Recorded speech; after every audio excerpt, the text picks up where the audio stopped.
Sabe aquela situação? A gente se pega rolando o feed do celular sem parar, sabendo muito bem que deveria estar fazendo outra coisa? Pois é, se isso soa familiar, essa análise é pra gente. Vamos juntos descobrir como uma única molécula no nosso cérebro basicamente comanda a nossa atenção. E mais importante, como a gente pode virar esse jogo.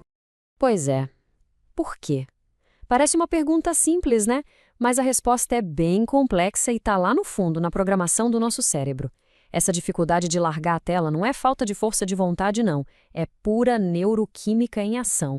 Então, vamos começar pelo começo, entendendo o problema do foco hoje em dia. A verdade é que a gente vive numa verdadeira batalha pela nossa própria atenção. E olha, as distrações são um exército bem poderoso. É uma verdadeira avalanche de estímulos, né? Pensa só, nosso cérebro evoluiu para focar em uma coisa de cada vez, uma ameaça, uma oportunidade. Agora, a gente força ele a lidar com um bombardeio de informação que nunca acaba. O resultado? Sobrecarga total e a nossa capacidade de concentração vai lá para baixo. Mas para entender como vencer essa guerra pela atenção, a gente precisa conhecer a grande protagonista dessa história toda, a dopamina. É ela, esse neurotransmissor que está no comando da nossa motivação e daquele desejo constante por novidade. Ok, vamos então para a nossa segunda parte e mergulhar de cabeça no que é exatamente a dopamina. Pensa nela como o motor que nos dá o impulso para fazer as coisas, muitas vezes agindo ali nos bastidores do nosso comportamento.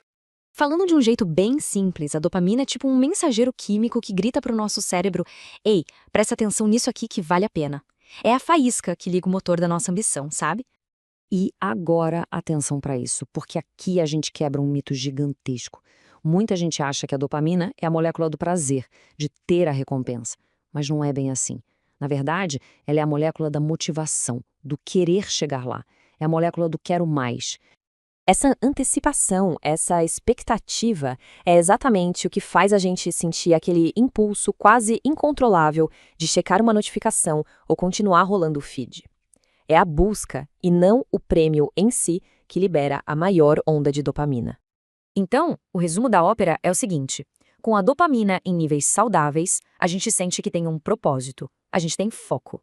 Agora, quando ela está em baixa, vem o tédio, a dispersão. E é justamente nessa gangorra que o mundo digital aprendeu a mexer com maestria.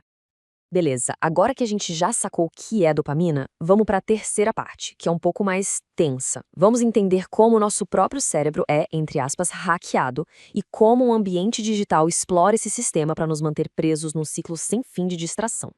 Olha só que armadilha perfeita esse ciclo. Cada notificaçãozinha dá uma microdose de dopamina.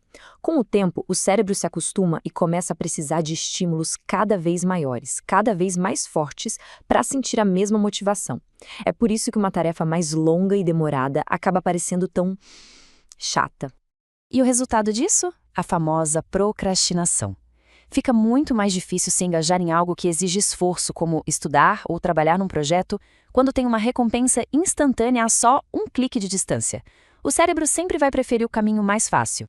Mas calma, nem tudo está perdido. Muito pelo contrário.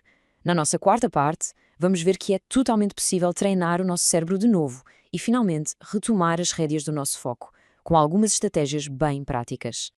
O primeiríssimo passo é a gente conseguir identificar os nossos próprios sabotadores de atenção. São esses hábitos que acabam com a nossa sensibilidade à dopamina, deixando a gente sem energia e com a mente voando para todo lado. E a chave aqui é bem simples na teoria: substituir, de forma consciente, os hábitos ruins por hábitos que constroem o foco. Claro, não é uma mudança que acontece da noite para o dia. É um treinamento mesmo, para ensinar o cérebro a valorizar de novo o esforço e a concentração. E para ajudar nesse treinamento, existem várias ferramentas práticas. Coisas como quebrar uma tarefa gigante em pedacinhos ou usar a técnica Pomodoro.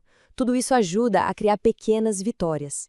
E são essas pequenas vitórias que vão religar o nosso sistema de dopamina ao trabalho produtivo e não mais à distração. No fim das contas, a gente chega a uma conclusão bem importante. O objetivo aqui não é lutar contra a dopamina, de jeito nenhum, mas sim aprender a usar o poder dela a nosso favor. E essa frase aqui, ela resume tudo perfeitamente. A meta não é zerar a dopamina, mas sim aprender a usá-la com intenção, direcionando toda essa energia para aquilo que realmente importa pra gente. E quando a gente consegue fazer isso, a dopamina deixa de ser aquela força que nos arrasta para a distração e se transforma no nosso melhor combustível, nos impulsionando na direção das nossas maiores conquistas e do nosso bem-estar. E, para a gente terminar, fica essa reflexão no ar.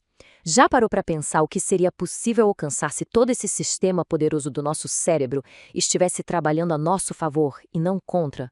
A resposta para essa pergunta? Bom, ela pode mudar tudo.